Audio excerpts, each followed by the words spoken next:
My name is Jose Antonio Vargas. I'm the writer and director of a documentary called Documented, and I'm the founder of DefineAmerican.com. So 4 years after arriving, when I was 16, I discovered that I was here illegally without the right documents when I was 16, and I went to the DMV to get a driver's permit. So that's when I realized. This was in 1997. Okay. Let me ask you, this issue is sort of percolating up in so many ways. You have thousands of kids who are here that are known as dreamers, who were brought over as children and are now discovering, sort of as you have, that they have no legal status. There is relief for some folks, but for others, including yourself, that relief doesn't cover you. And there are other kids who are coming across to be reunited with their parents. The projections are between 60,000 to 100,000 kids may be coming in the coming year to find a mother, a father, their families. I want to ask you a little bit about that. When you were 13 years old, do you think you could have asserted your rights to a Border Patrol agent? Do you think you would have been able to explain? That's a great question. My English, I didn't really speak English all that comfortably or all that well. I mean, I was just so disoriented coming here and being here. I had a different conception of what America was supposed to be.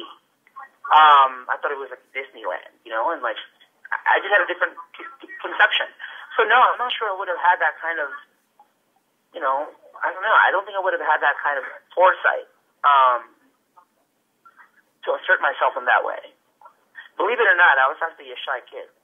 What's the last memory you have of your mother and you together? So the last memory was not being able to take a shower, brushing my teeth. She shoves me in a cab, and then now, I was 12, and I didn't really realize how traumatic of a moment it was until probably years later, because I don't remember it as clearly as I thought I did, because my mother, when we filmed her, had a different memory of what happened that morning. So basically that was the morning she put me on a plane to America, and I just remember, my last memory of being in the plane was, the Philippines is an archipelago and islands. So and this was my first time on a plane. I've never been on a plane. I remember the plane taking off, and then all of a sudden we're up, going up, and I looked down. I had the window seat, and I looked down and I just saw water,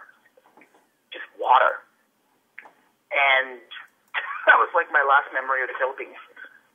Was water. At what age do you think you understood why you were separated from your mother? 16. I mean, I had assumed that I got it when I was 12 and that she would follow.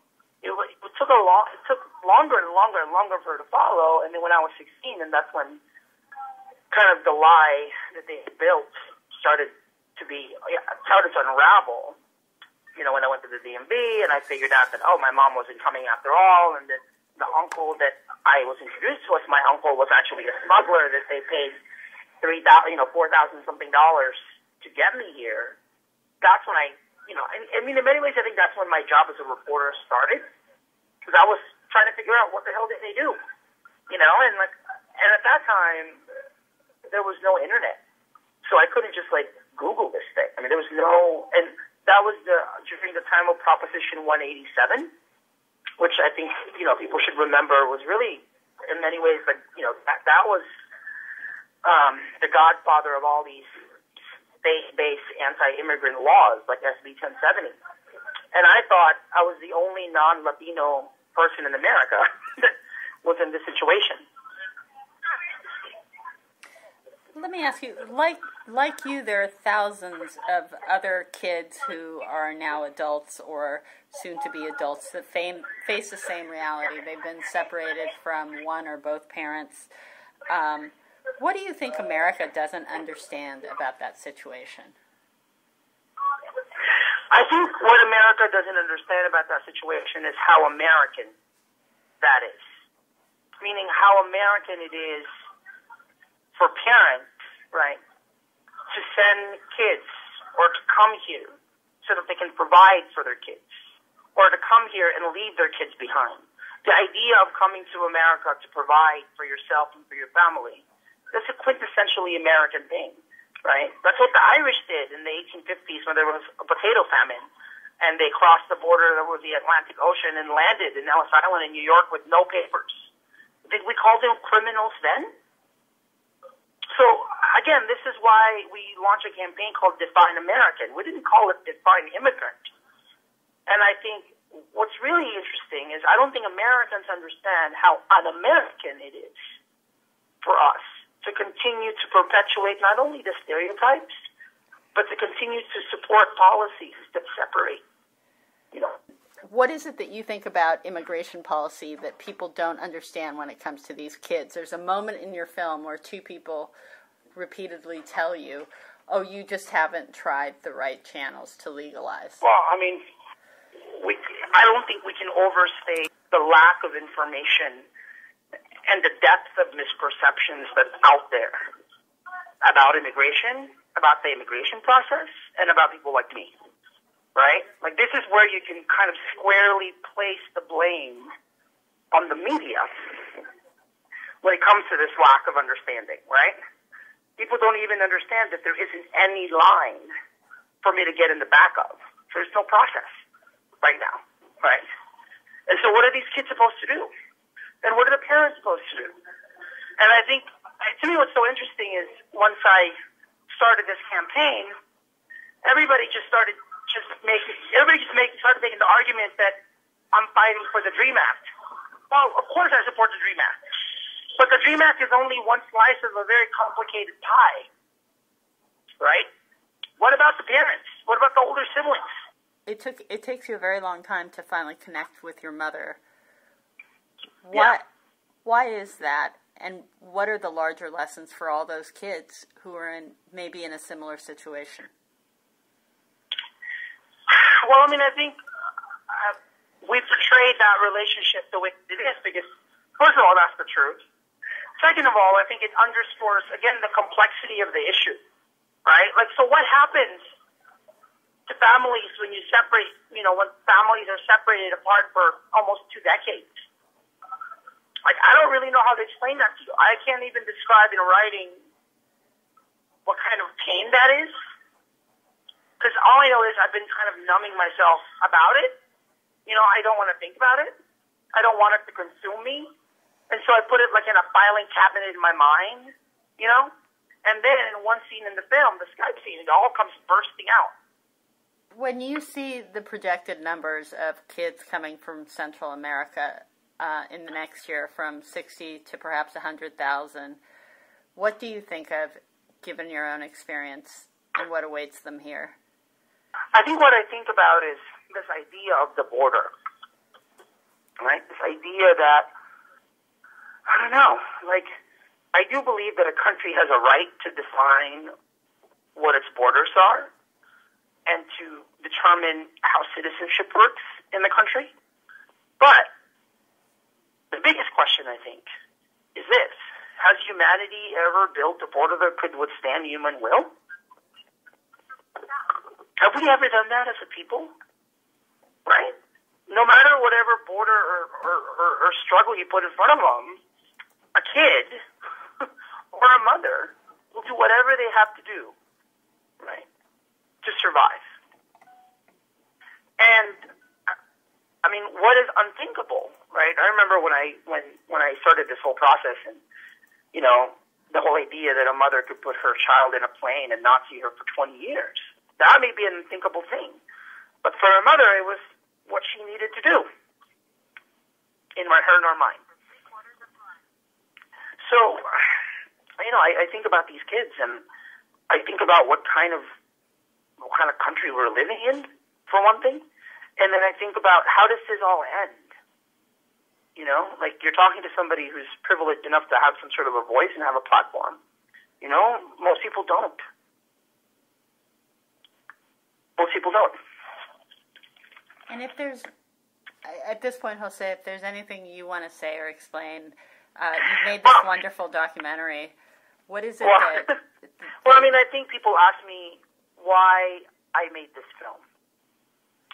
You know, I became a writer because I wanted to see my name on a piece of paper because I thought that was a way to exist.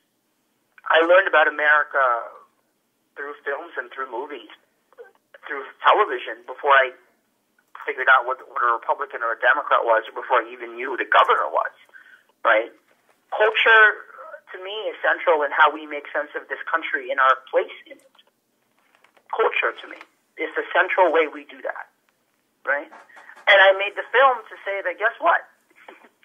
You know, there's 11 million undocumented people in this country, and one of them made a film just to tell you that we really are here, that we really do exist, and that immigration, at its core, is about families.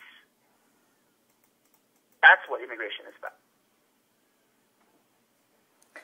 Let me ask you, some people have suggested that if this exodus, for example, that you're seeing in Central America were taking place in any other part of the world, we would consider it a humanitarian crisis, and that these individuals were refugees who needed our help.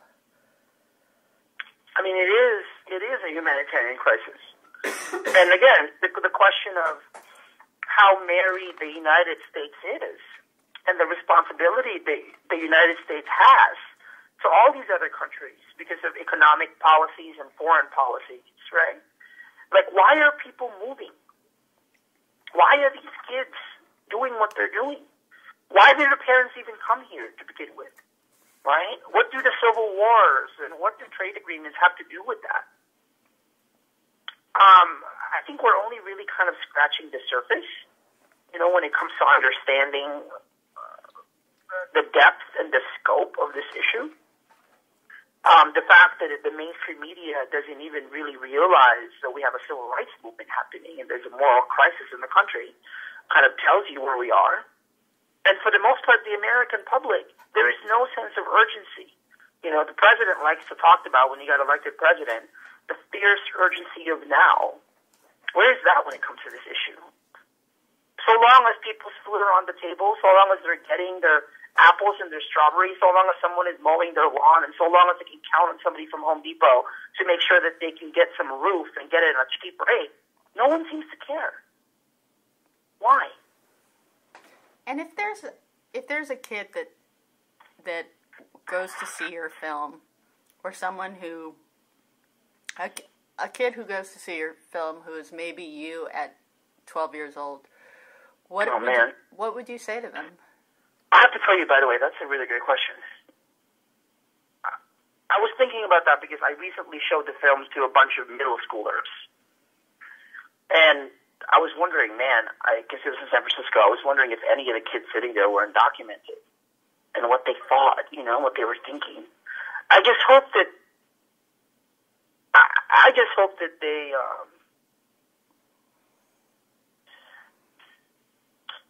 I just hope that they get out of it the sense that you can't say no to yourself, and that whatever it is we have to go through, we will go through, right? This idea that no one ever suffers alone, and that the struggle is always worth it, right? That you cannot say no to yourself. You know, when I was growing up as, quote-unquote, an illegal gay faggot in high school, like, I just didn't know, you know, it was kind of, I had to create a space for myself so that I could feel comfortable with myself, you know, and then when I got in college and the whole life started happening, whenever there was a door that got closed, I had to find side doors that would open. Whenever people said no, I usually tried to make it a yes.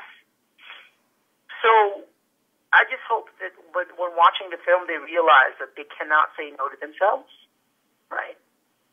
Because everybody else will, and the system will, and somehow they'll get through. That's what I hope to get out of it. And last question is, Sunday is Mother's Day. What does Mother's Day mean for you, and does it mean anything different this year? it means a little different because something that was very private to me, like in some way kind of the most painful part of me and that's private that I've held on for so long that I didn't even share with my friends, is now public. My mother has seen the film, all versions of it, and thankfully, she doesn't have a problem with it. But I am going to celebrate Mother's Day. I'm in LA today and tomorrow for the screenings of the film in Westwood. But then I go to Phoenix on Sunday. Who would have ever thought that Arizona would be the new Alabama? But I'll be in Arizona. I'll be in Phoenix and Tempe, actually, in particular. Because the film is also showing in Phoenix in the theater there. And so I'm going to be with some undocumented mothers and their kids. I think in some way that's a fitting way to celebrate that day. And very privately, I will talk to my mom. Does your mom try to explain differently? What does your mom say now that you are both adults? How does she explain to you why she sent you here? I think our relationship is just actually starting because I finally got to know her. I mean, how often do kids really get to know their parents? And as an adult? As an adult, right? As an adult, making decisions and making choices and not making judgments and having empathy. And for me, as a journalist, as a filmmaker, I always believed that I kind of traffic in empathy. One of my friends said to me recently, well, the thing that you did with this film is you finally had some empathy for yourself. That was kind of an interesting comment because it's true. And then I, find empathy for my own mom, for this woman that in many ways I just wanted to treat in a way that was, I was always worried about my pain and never worried about hers. That was really selfish. Do you feel like you have a mom again? Yes, I do. In some surreal way, yes. And I've always had moms. Lots and lots of moms of every possible ethnicity and color. I think I've been adopted by so many mothers in this country. I think I've lost count.